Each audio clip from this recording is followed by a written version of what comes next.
അപ്പോ വീണ്ടും സംസ്ഥാന പുരസ്കാരത്തിന് കൂടെ അർഹനായിരിക്കുകയാണ്. അപ്പൊ എന്താണ് ഈ നിമിഷത്തില് മമ്മൂട്ടിക്ക് ഇല്ല എന്ത് പറയുന്നത്, എന്ത് തോന്നുന്നു അതില്ല.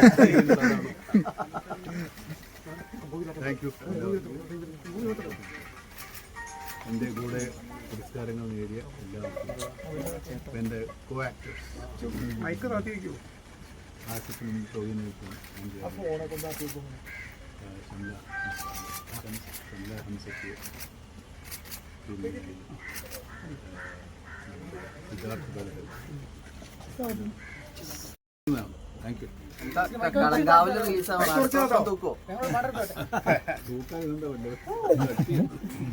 നമുക്ക് യുവതാരങ്ങളുടെ വേഷം ചെയ്തിട്ടുള്ള ഒരാളാണ്. ഈ ഭ്രമയുഗത്തിലേക്ക് കഥാപാത്രവും കഥയും ഒക്കെ വ്യത്യസ്തമാണ്. ഇത്രയധികം മത്സരം ഉണ്ടായി, പല തലമുറകൾക്കൊപ്പം നടന്നതാണ് അദ്ദേഹം. എങ്ങനെയാണ് കാണുന്നത്?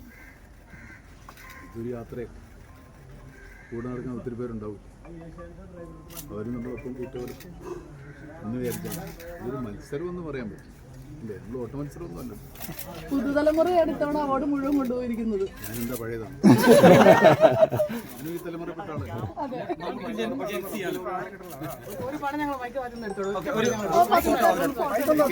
ഇവരുടെ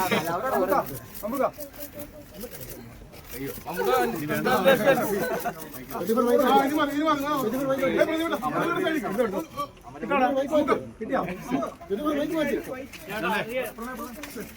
ക്യാമറയ്ക്ക്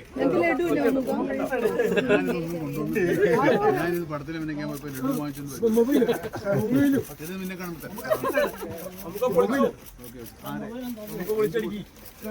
thank you for the love.